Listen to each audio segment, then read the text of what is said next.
This is a story about Mr. Daydream. You know what he looks like, don't you, because you've seen him at the beginning. It's also a story about a little boy called Jack.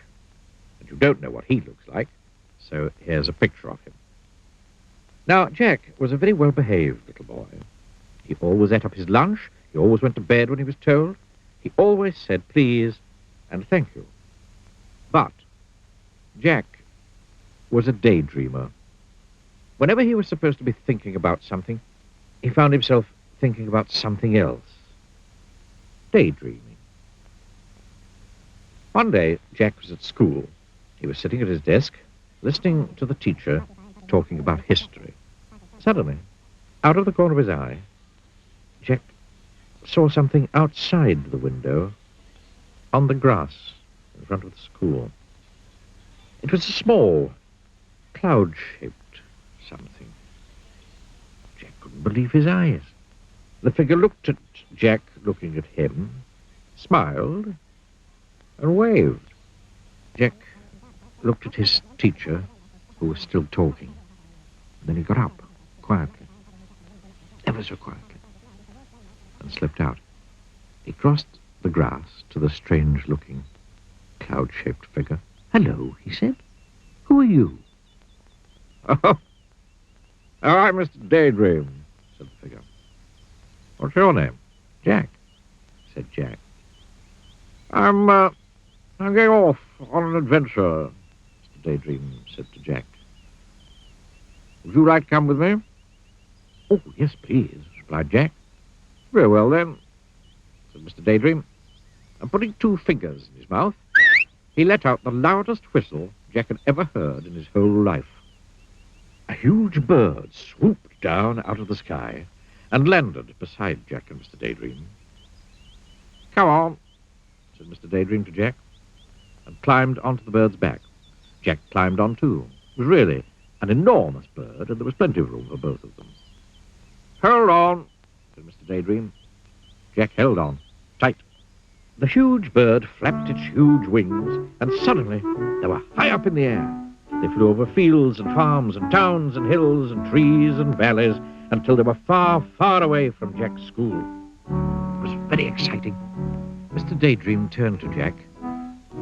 "How would you like to go to Africa?" he shouted.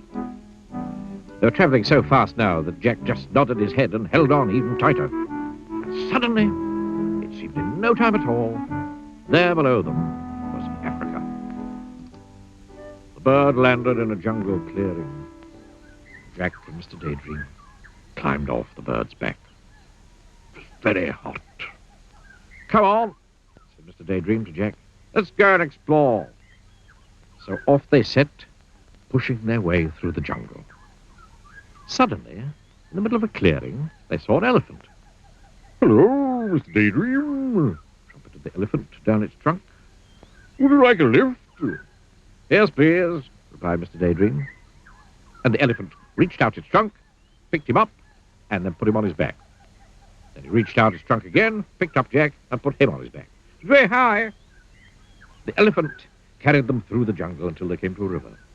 Then he set them down on the ground, said "Bye-bye," and went off into the jungle. "How are we going to cross the river?" Jack asked Mr. Daydream. "Perhaps I can be of assistance," said a particularly oily voice coming up from the river. They looked, and there was a crocodile. "Use my back," suggested the crocodile. It was very helpful. They were halfway across the river on the crocodile's back when the crocodile grinned a rather nasty grin. All teeth and no smile. Then, flipping his enormous tail and shooting Jack and Mr. Daydream up into the air, the crocodile opened his horribly large mouth and waited. It was very frightening. "Oh, dear," gasped Jack as he looked down at that enormous mouthful of teeth. "Oh, dear. Oh, help!" Mr. Daydream, upside down beside him, put two fingers in his mouth and let out that very large whistle of his. Suddenly, just as the crocodile's mouth was about to go snap, the big bird swooped down out of the sky. Mr. Daydream and Jack landed right on the bird's back. "Phew," said Jack. foiled again, said the crocodile. Well, I promised you an adventure, didn't I? Grinned Mr. Daydream.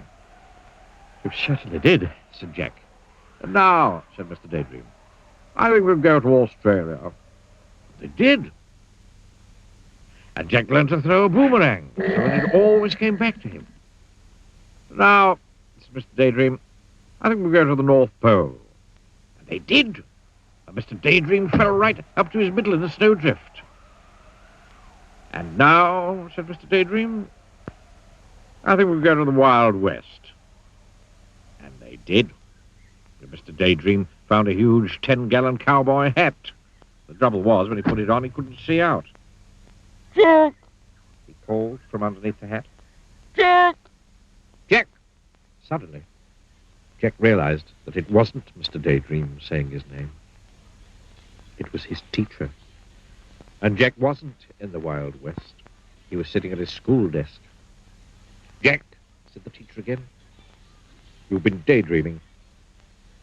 It was true. He had. Or had he?